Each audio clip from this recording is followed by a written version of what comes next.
Welcome to the lecture number 7 of Introduction to Software Engineering. In this lecture, we will cover the agile development and the reference of the book is given. Before moving towards the today's lecture, we will discuss what we covered in the previous lecture. So, in previous lecture, we covered the Agile Manifesto, what is agility, agile principles and extreme programming. In today's lecture, I will teach you the adaptive software development, dynamic system development method, Scrum, Crystal, and feature-driven development. These all are the software process models which come under the Agile. These models are very interesting. Let's start with the adaptive software development. It was originally proposed by Jim Highsmith. And what are the distinguishing features of adaptive software development? Are number one, it is the mission driven planning. Planning phase हमने देखा कि software process models में waterfall में भी है, spiral में भी है, आइट्रेटिव में भी, इंक्रीमेंटल अप्रोच में भी, लेकिन हमने कहीं पर भी मिशन ड्रिवन प्लानिंग का वर्ड नहीं पढ़ा. आपके पास जो अडेप्टिव सॉफ्टवेयर डेवलपमेंट है, ये एक मिशन को सामने रखते हुए आपने क्या अचीव करना है उसकी बेस पे प्लानिंग करती है. Then it's focus is on the component based approach. Component based approach का मतलब ये है कि आपने जो भी कस्टमर को सॉफ्टवेयर आपने डिलीवर करना है वो कंपोनेंट बेस्ड आप लेके चलेंगे. अगर तो उसका कोई लेट से आपसे कस्टमर ने 10 फीचर्स कहे हैं बनाने के लिए और उसके 8 फीचर्स आपने इम्प्लीमेंट किए और 2 आपको कहीं से आपने ऑलरेडी वो एग्जिस्ट कर रहे थे, आपने उन कंपोनेंट्स को यूज़ किया, तो इसमें रीयूजेबिलिटी का फैक्टर आ जाता है. जो एग्जिस्टिंग कंपोनेंट्स होते हैं आप उनको यूज़ कर सकते हैं और जो आपके कंपोनेंट्स एग्जिस्ट नहीं करते हैं उन्हें आप नए सिरे से डेवलप कर लेते हो. तो कंपोनेंट बेस्ड अप्रोच चलती है, इसमें रीयूजेबिलिटी बेस्ड अप्रोच चलती है. Then it's the third feature is it use the time boxing. Time boxing का मतलब ये है कि आपने जो भी इंक्रीमेंट डिलीवर करना है, क्योंकि ये एजाइल है ना, तो ये इंक्रीमेंटल अप्रोच पे चलेगा. तो जो भी इंक्रीमेंट आपने देना है वो टाइम बॉक्सिंग या टाइम बॉक्स होगा. इसका मतलब ये है कि अगर उसको कंप्लीट होने के लिए 2 वीक्स का टाइम चाहिए तो आप इसे एग्जैक्ट 2 वीक्स में ही डिलीवर करेंगे. Then it's feature is the explicit consideration of risk. इसमें आपके जो स्पाइरल मॉडल की तरह रिस्क को बहुत एक्सटेंसिवली या फोकस्ड होकर नहीं स्टडी किया जाता, बल्कि बहुत ही एक्सप्लिसिट सी कंसिडरेशन होती है रिस्क की. Then the next feature says it emphasize the collaboration for requirement gathering. कि रिक्वायरमेंट गैदरिंग का फेज़ सबसे ज़्यादा इम्पॉर्टेंट होता है ना, जब आपने कस्टमर से कोलैबोरेट करना है, एंड यूज़र से कोलैबोरेट करना है, तो इसमें आपकी जो भी टीम मेंबर्स हैं वो आपस में रिक्वायरमेंट गैदरिंग के फ़ेज़ पे कोलैबोरेट करें, चाहे वो फ़ेस टू फेस कॉन्वर्सेशन करते हैं या वो किसी भी तरीके से अपनी रिक्वायरमेंट्स को पहुंचाते हैं टीम पे, लेकिन जो एक स्ट्रॉन्ग कोलैबोरेशन है वो यहाँ पे रिक्वायर्ड होगी. जैसे कि एजाइल मैनिफेस्टो में लिखा है, customer collaboration is an important feature. Then it emphasize the learning throughout the process. Adaptive software development में लर्निंग का मतलब आपको पता है, नई चीज़ें सीखना है थ्रू आउट द प्रोसेस. जो लर्निंग वाला फेज़ है वो कंटिन्यू रहता है, ये ख़त्म नहीं होता.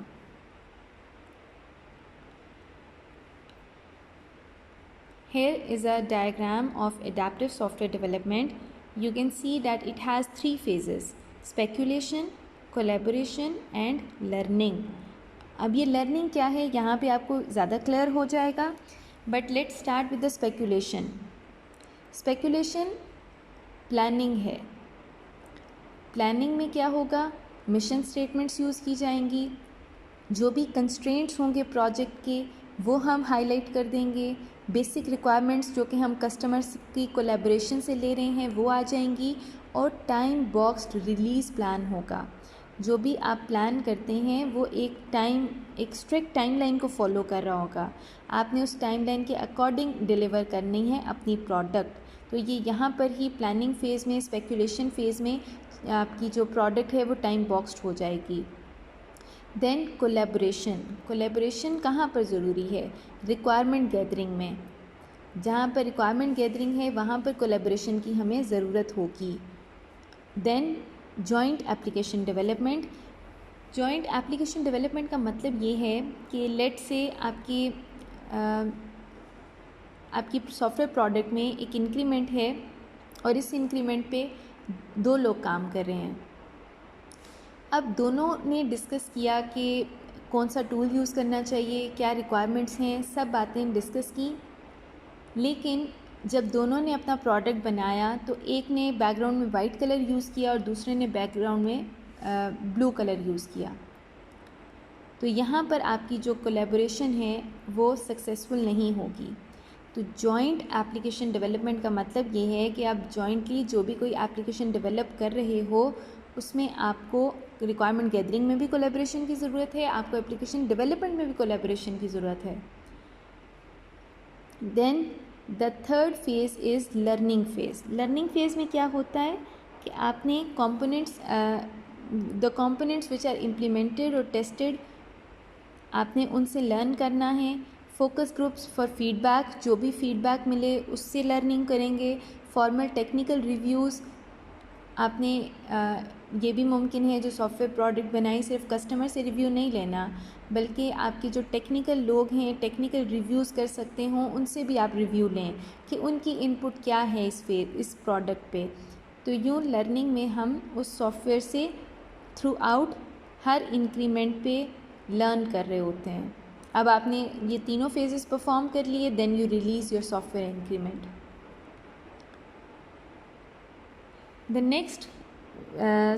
The next process which comes under the agile is dynamic system development method. Dynamic का जो वर्ड है वो बेसिकली आपके चेंजेस को, आपकी रिक्वायरमेंट चेंजेस को रिप्रेजेंट कर रहा है। इसके डिस्टिंग्विशिंग फीचर क्या होंगे? Let's study. The first is it is similar in most respect to extreme programming and aspect software development. Extreme programming और aspect software development से ये मिलता जुलता है। कैसे मिलेगा? क्योंकि इसमें भी इंक्रीमेंट पे काम हो रहा है, इसमें भी आइटरेटिवली आपकी इंक्रीमेंट्स पे काम हो रहा है, इसमें आपकी कस्टमर कोलैबोरेशन को इम्पॉर्टेंट कहा गया है, कस्टमर के चेंजेस को अकोमोडेट किया जा रहा है। तो ये मॉडल एक्सट्रीम प्रोग्रामिंग और आपकी अडेप्टिव सॉफ्टवेयर डेवलपमेंट से डिफरेंट नहीं होगा। अब इसकी ये 9 गाइडलाइंस हैं जो कि डायनेमिक सिस्टम डेवलपमेंट मेथड में फ़ॉलो की जाती हैं।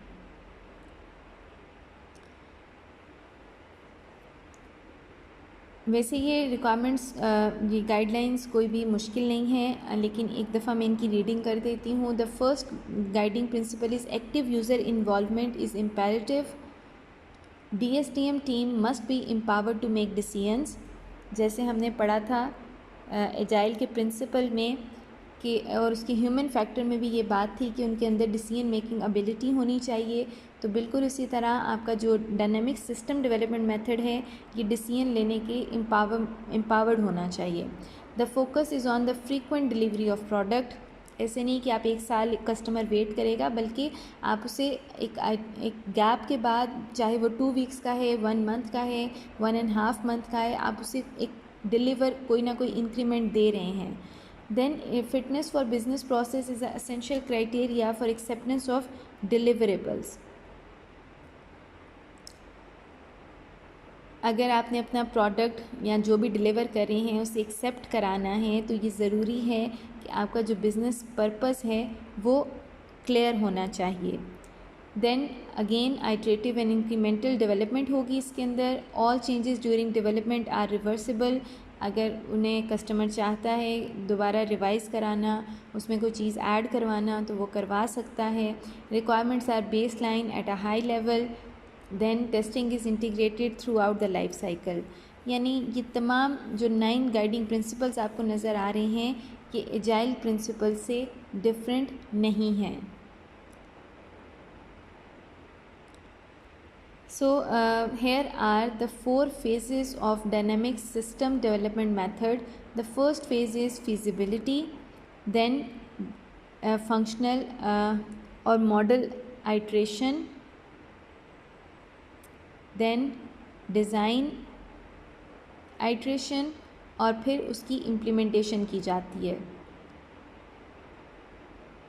ठीक है, तो फर्स्ट फेज़ से सेकंड फेज़ की तरफ, सेकंड फेज़ से थर्ड की तरफ और थर्ड से फोर्थ फेज़ की तरफ। अब होगा काम आपकी एक इंक्रीमेंट पे काम होगा। पहले एक मॉड्यूल है, एक इंक्रीमेंट है, उस पर आप काम करेंगे, लेकिन हर जगह पे एक आइट्रेशन परफॉर्म हो रही है। जब आप यहाँ पे आते हैं तो यहाँ पर आपकी आइट्रेशन चलेगी, फिर आप नेक्स्ट फेज़ में आओगे, नेक्स्ट फेज़ में आपकी आइट्रेशन चलेगी और फिर उसके बाद इम्प्लीमेंटेशन पे भी आपकी आइट्रेशन काम करेगी। तो इंक्रीमेंटल और आइट्रेटिव का ये कॉम्बिनेशन है और चेंजेस इसमें हर फेज़ में आप अकोमोडेट कर सकते हैं।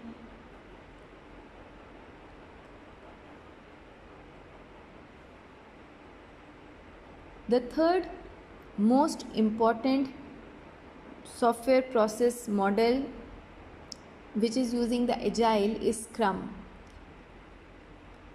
Scrum is proposed by Beadle and Square.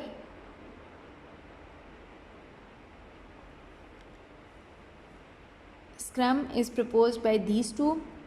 The distinguishing feature of Scrum is number 1, development work is partitioned into packets.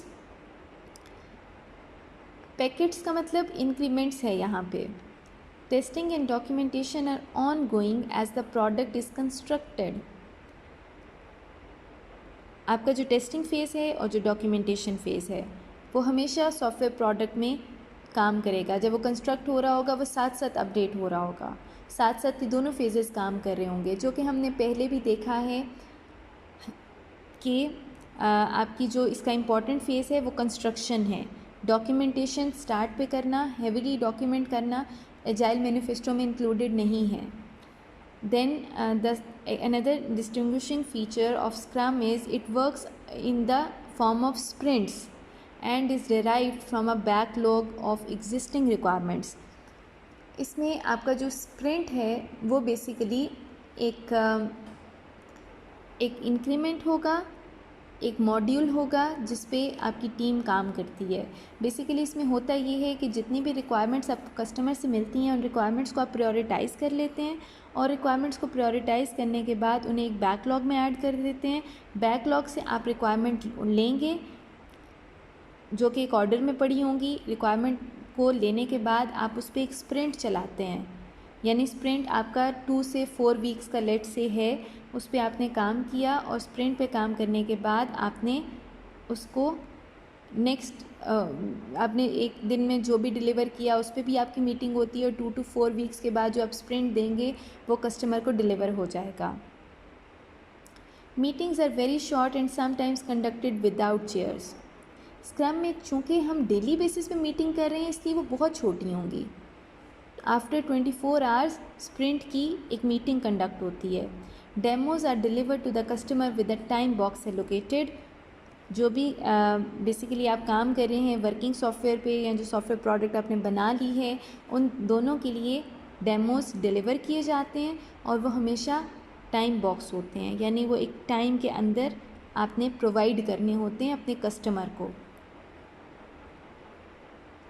Here you can see the diagram of the scrum। आप देख रहे हो ये स्प्रिंट्स बेसिकली यहाँ पर आपके model हुए हुए हैं। ये जो सर्कल सा नज़र आ रहा है ये आपके स्प्रिंट्स को रिप्रेजेंट कर रहा है। एक स्प्रिंट लेट से अगर 30 डेज़ में कंप्लीट होगा तो हर 24 घंटे बाद उसको डिस्कस किया जाएगा, उसकी मीटिंग होगी। ताकि इसका फ़ायदा क्या होगा कि कस्टमर कोलैबोरेशन के साथ काम हो जाए, अगर उसमें कोई चेंज है वो अकोमोडेट किया जा सके। तो ये सारी चीज़ें जो हैं कि आपके स्प्रिंट के थ्रू और स्क्रम के मॉडल के थ्रू फैसिलिटेट की जाती हैं। Another very interesting software process model of Agile is the Crystal. It is proposed by Cockburn and Highsmith. And what are the distinguishing feature of the Crystal? Number one, actually a family of process model that allow the maneuverability based on the problem characterization. Basically आप देख इस चीज़ को अगर मुझे explain करना हो तो I will explain it with help of this diagram here you can see the different colors. 6 people is a white crystal. 20, if we have the team of 20 people, then we move towards the yellow crystal. And what if we have the team of 40 people, then we will use the orange crystal. So we have different crystals according to the team, according to the criticality, according to the priority. जो हमारा problem होगा हम उस colour के crystal पे जितने team members होंगे, जितनी क्रिटिकलिटी होगी, जो प्रायोरिटी होगी, उसकी बेस में हम एक क्रिस्टल को सिलेक्ट कर लेंगे। रेड पे हमारे पास अगर ये टीम साइज़ है, अगर 80 पीपल हैं in a team, then we will select the red crystal, and if there are more people then we move towards the darker crystals. Face-to-face communication is emphasized. Then another feature is it suggests the use of reflection workshops to review the work habits of the team. Basically इसमें आपके पास reflection workshops conduct की जाती हैं. This is your self activity और self task कि आप देखें रिफ्लेक्शन वर्कशॉप क्या होती हैं. Then I will discuss in the interactive session. And the last software process model of Agile is feature driven development, or in short it is FDD. It was originally proposed by Peter Quard. What are the distinguishing features of the feature driven development? Number one, it emphasizes on the defining features.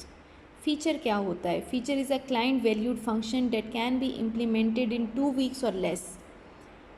For example, if we talk about the Facebook, then enabling the chat is a feature. News feed उसको चाहिए Facebook में. Let's assume कि Facebook की application अभी exist नहीं कर रही, तो what can be the possible features? Messenger एक फ़ीचर है, फेसबुक की न्यूज़ फीड एक फ़ीचर है, आपकी स्टोरीज़ फ़ीचर हैं. तो बेसिकली फ़ीचर आपका एक क्लाइंट वैल्यूड फंक्शन होता है जिसको क्लाइंट ने यूज़ करना है, जो उसकी एक फंक्शनल रिक्वायरमेंट है. It uses a feature template. Feature template क्या होता है? Action, the result, by, for, of, to an object. कि वो एक एक्शन परफॉर्म करेगा जो कि रिज़ल्ट होगा किसी ऑब्जेक्ट के लिए. जैसे कि लॉगिन एक फ़ीचर है, लॉग आउट किसी एप्लीकेशन से करना एक फ़ीचर है. तो इस तरह के डिफरेंट फ़ीचर्स आपके पास एग्जिस्ट करते हैं और वो एक फ़ीचर टेम्पलेट को फॉलो कर रहे होते हैं.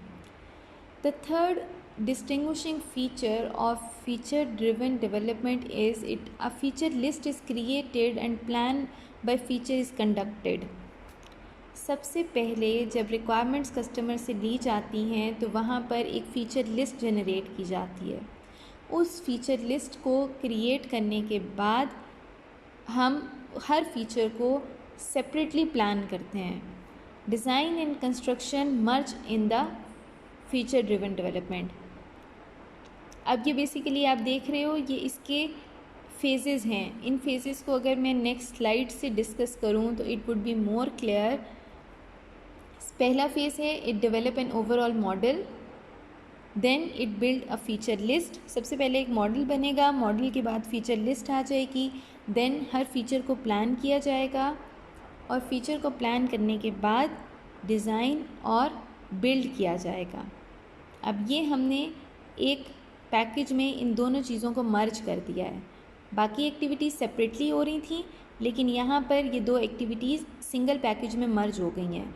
प्लस एक और पॉइंट यहाँ पर कि यही वाली बात आपको लास्ट स्लाइड में भी बताई जा रही थी।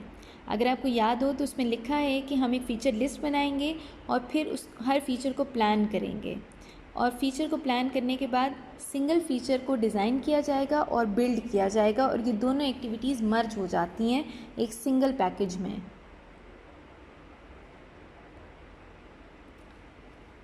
Then the last concept we have is the agile modeling. What it is? Let's study. Agile model is a combination of iterative and incremental process models with focus on the process adaptability and customer satisfaction by rapid delivery of working software product. Agile methods break the product into small incremental builds. I guess अभी तक हमने जो जितने भी agile models पढ़े हैं उन सब के बाद आपको ये स्टेटमेंट बहुत आसान होगी ग्रैस्प करना कि एजाइल मॉडल जो भी थे, चाहे वो एक्सट्रीम प्रोग्रामिंग है, स्क्रम है, या फिर आपके एडेप्टिव सॉफ्टवेयर डेवलपमेंट है, DSDM है, कोई भी है एजाइल मॉडल, वो सब के सब आइट्रेटिव और इंक्रीमेंटल प्रोसेस मॉडल्स को फॉलो कर रहे हैं। इंक्रीमेंटल का मतलब एक सॉफ्टवेयर की प्रोडक्ट को डिफरेंट छोटे छोटे मॉड्यूल्स में या इंक्रीमेंट्स में डिवाइड कर देना है, और आइट्रेटिव के उस एक इंक्रीमेंट के लिए आप डिफरेंट आइट्रेशंस परफॉर्म कर सकते हैं। ज़रूरी नहीं कि आपका एक इंक्रीमेंट एक ही आइट्रेशन में बने, आप एक इंक्रीमेंट के लिए एक से ज़्यादा आइट्रेशन फॉलो कर सकते हैं। क्यों किया जाता है ये? क्योंकि ये आइट्रेटिव और इंक्रीमेंटल का कॉम्बिनेशन क्यों है? इसलिए है कि हमें कस्टमर को सेटिस्फाई करना है, ये हमारी प्रायोरिटी है। हमारी एजाइल जो भी है, जो प्रिंसिपल्स हैं, वो इसी चीज़ पे स्टैंड कर रहे हैं कि customer satisfaction is the most important, customer collaboration is the most important. जैसे मैनिफेस्टो में लिखा हुआ था, प्रिंसिपल्स में लिखा है कि कस्टमर की जो सेटिस्फेक्शन है वो हाईएस्ट प्रायोरिटी है। By rapid delivery of working software product, और कस्टमर को किस तरह से सेटिस्फाई करेंगे?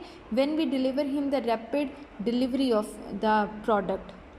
हम उसे 2 वीक्स के बाद, 3 वीक्स के बाद या 4 वीक्स के बाद, आफ्टर अ मंथ उसे प्रोडक्ट दे रहे हैं, उस पर उसका फीडबैक ले रहे हैं, उससे कोलैबोरेट कर रहे हैं, उसके चेंजेस को अकोमोडेट कर रहे हैं। तो इन सारी चीज़ों के थ्रू आप कस्टमर को सेटिस्फाई कर सकते हैं।